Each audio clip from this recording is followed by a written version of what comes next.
Hey guys, we are finally back, and thank you all for watching the live presentation yesterday with myself and Player Essence on his channel. It didn't go quite as well as we wanted to because we had some technical difficulties. I believe the power went out in his house, and man, that was just bad timing, of course, and I feel really bad for him. But we did get it back, I think, just after they showed 1-2 Switch on the Nintendo Switch. So anyway, without further ado, I will talk about my impressions of that presentation and what I think of everything that they showed. So basically, the presentation itself I thought was not good, in my opinion. I thought the presentation was lackluster, it was boring, and it could have been done a lot better. I think that, you know, Nintendo hasn't really done a live presentation like that since, I believe, 2012 with the Wii U. So they are quite out of touch in terms of doing live presentations, in my opinion. It was kind of like a Ubisoft presentation, a lot of talking, a lot of going on and on and on about the games, but not showing anything. And even the trailers for the games would show the live actors doing something, you know, and setting up the game, but they didn't actually get into the gameplay until the very end of those trailers. So I thought that was handled very badly, in my opinion. I thought they could have done that a lot better and just get to more game after game after game. That would have been really good. Because some of the games they showed looked pretty cool, you know? For me personally, I was not a fan of the first half of the presentation because it was focusing on the casual aspect of what they're going for with the Switch. They were showing 1-2 Switch, they were showing the ARMS one-on-one fighting game. They were just really going in on that. Splatoon, they were shown, you know, which looked good. It looked like Splatoon Part 1, you know, basically, but continuing. And but they're really getting into that casual aspect and going really in depth with the motion controllers, how they've been improved, and calling them, you know, Joy-Cons, everything with the HD rumble, how it can sense, you know, ice cubes in there and everything.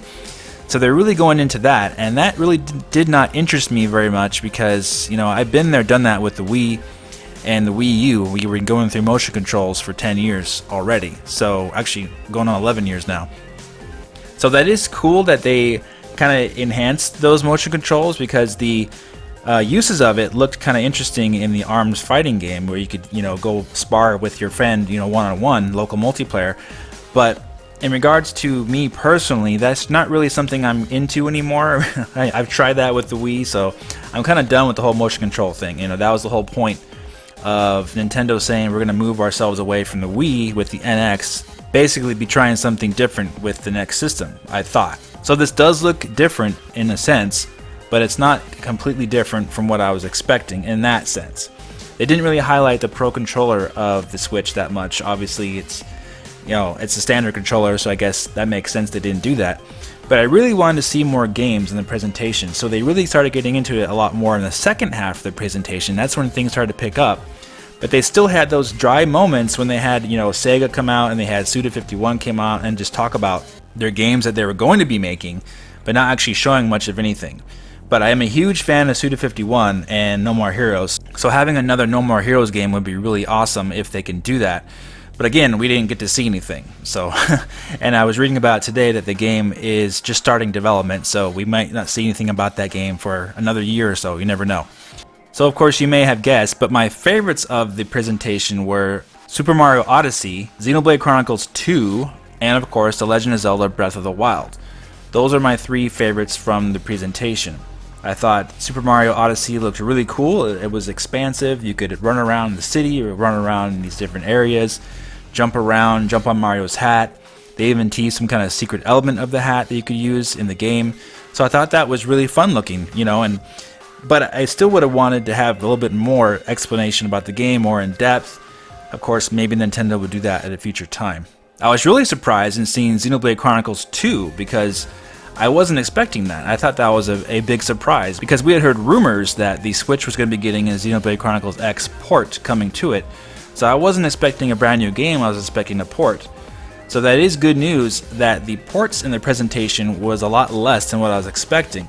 We did see the Mario Kart 8 port, of course, but we didn't really see anything else besides, you know, what almost looked like a port with Splatoon 2 because it looked almost exactly the same in my opinion, just, you know, a little bit better graphically, but it definitely wasn't the port barrage that we were expecting, so that was good. And in regards to Xenoblade Chronicles 2, I really liked the art style of it, the way the characters were animated and how they did the facial expressions. I really liked that a lot. It was a lot more distinct from the very bland looking character model designs in their faces for Xenoblade Chronicles X and for the original Xenoblade Chronicles, especially that game. That game was very basic looking. So the art style of the characters and their faces in the new Xenoblade Chronicles game looked really good. It's definitely my favorite of how they did their character models. As far as the world was concerned, it looked very similar to the original Xenoblade Chronicles. So you got a very colorful world, you got very expansive. So I definitely want to see more of it. However, in the trailer for that game, it did look like there were some frame drops, like some chugging going on there. So that, something they can work out. But they did say the game was coming out this year, which is amazing, because Xenoblade Chronicles X took 5 years to make, and here this game is coming out at the end of 2017. I'm assuming, barring a delay. They like to delay these things, right? So RPGs, I love RPGs, and I love the Xenoblade Chronicles series, so that's a game I'll definitely be looking out for in the future. And of course, Zelda Breath of the Wild with its new trailer, it looked great. The graphics were improved somewhat over the Wii U version. It's running at a higher resolution. They're saying it's running at 900p, not 1080p when it's docked. And it looks like the textures have been improved to a higher resolution over the Wii U version. But other than that, it looks pretty much exactly the same. And the trailer looked fantastic. I really like what they're doing with the story. It looks very emotional, and Zelda looks different. She looks different than what she ever has before, so I think that's really exciting. I'm really excited for that game. So as far as the new exclusives are concerned, those games look really good. Now, for everything else, it's kind of remained to be seen, right? Because some of that stuff was kind of iffy. I'm excited for some of the Square Enix games, the RPGs they have, Dragon Quest X and 11, Dragon Quest Heroes 1 and 2, and also Ultra Street Fighter 2. I am looking forward to that, of course, but that is basically a port of the PS3 game from a few years ago. But I do really like Street Fighter a lot, so I'm a big fan of that series. And of course, they teased Shin Megami Tensei Part 5, maybe, running on Unreal Engine 4. We didn't really get to see anything of the game. It was a tease, but if you're a fan of that series, that's definitely something you want to look into, of course, later on. Personally, I never really got into that series, so I don't know. Maybe it's great, who knows.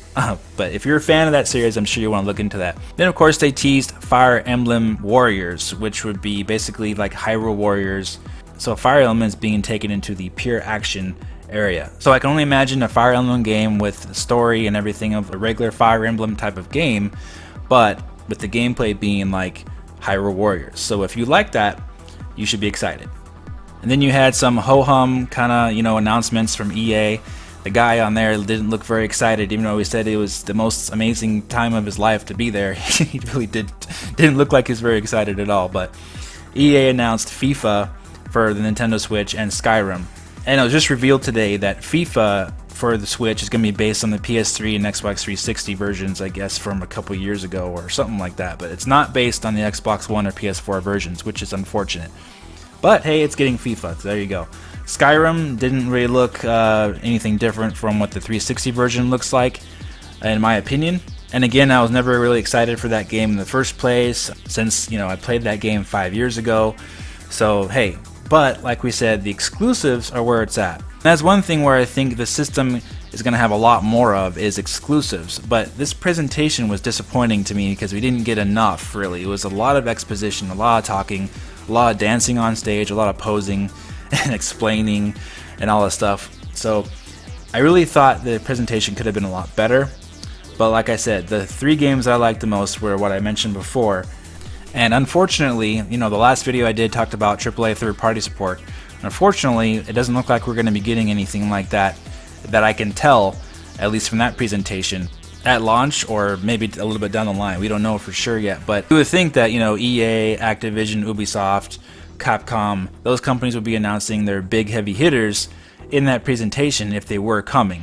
We're less than 2 months away from the launch and we're not getting any of those announcements. Of course, there's no Star Wars Battlefront announced, there's no Call of Duty, there's no Battlefield, there's no Tomb Raider, there's no Final Fantasy, no Resident Evil 7 announced. So those games really helped bolster this presentation. Of course, none of that was announced at all.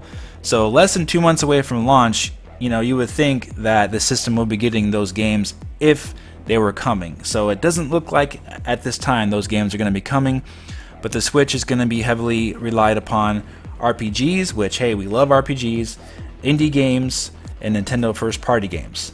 So if you're a big fan of those type of games, this system is probably for you. Then of course the price equation comes into play. Nintendo announced it has no game that comes with the Switch. It's just the system and the Joy-Cons for basically $300 and no game. So that's kind of a higher price than what we were expecting or hoping for. We were all hoping for $250, maybe some kind of a bundle for $300, but no bundle and just a system for $300. And what's even worse, in my opinion, is those accessories and the Pro Controller are amazingly expensive. I mean, insanely expensive. If you thought the Wii accessories were expensive, these things take the cake. People are using the HD Rumble thing as an excuse. I don't know, because the PlayStation 4 and Xbox, they have some pretty nice Rumble put in them as well. Of course, Nintendo's making it seem like possibly this is a lot more intensified or a lot more high tech or something like that, and who knows, maybe it is. But $70 for a Pro Controller, oof, that's really high. In my opinion, a controller should never cost more than a full price game, and that controller costs $70.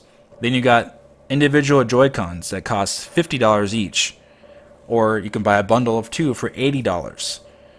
You see, and then you have the dock you can buy separately too that costs $90. So say you want to buy Zelda on the Nintendo Switch at launch, you're going to be spending $300 in the system, $60 in the game, and if you want to play with the Pro Controller, you're going to be spending $70. So that's $360 plus $70, that's $430 plus tax. So you're looking at about $450 you're going to be spending if you are that hardcore, diehard Nintendo fan that loves Zelda and want to have your Pro Controller, have it all. To have that one game in that, it's going to cost you over $450. So then you got the other side of the equation where you have Zelda Breath of the Wild coming out on the Wii U, which was confirmed on the same day, March 3rd. And if you already have the Wii U and everything you need to play it, you got to pay $60. I've seen a lot of discussion online today on various different forums saying people like, hey, I'm just going to wait for the Switch until later.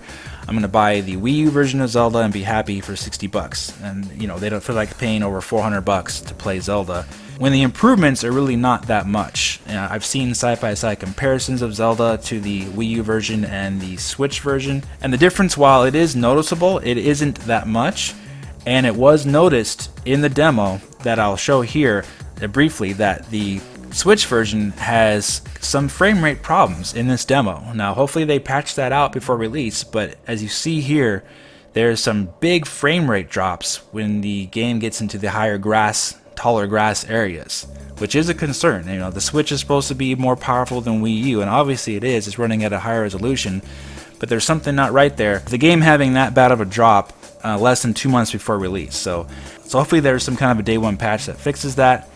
But that's what I'm seeing online a lot today, is that people are, not too happy about the price. And these are really expensive prices, premium prices, compared to PlayStation 4. You can buy a PS4 right now for $299 with Uncharted 4, with a Pro Controller type setup.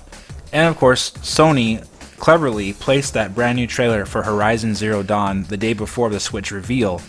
That game comes out the end of February. So technically you could get PS4 with Uncharted 4 and Horizon Zero Dawn for $360, and that would technically be a better deal than the Switch, unfortunately. Even though Zelda could possibly be the game of the year 2017, you're still getting one game and paying over $400 for all those things that you need to play that one game. So that is a legitimate gripe that I can see people having a problem with. Is it going to be a big problem that's going to prevent the Switch from selling? Well, that remains to be seen, right? Nintendo said that they're shipping 2 million by the end of March.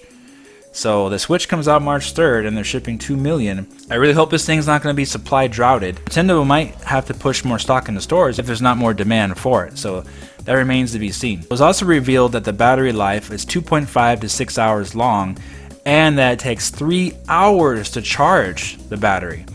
And they estimate that you can get basically 3 hours of play with Zelda in the portable mode, and then it's going to need to charge for 3 hours. So that is not good news either about the battery life and the charging time it takes, unfortunately.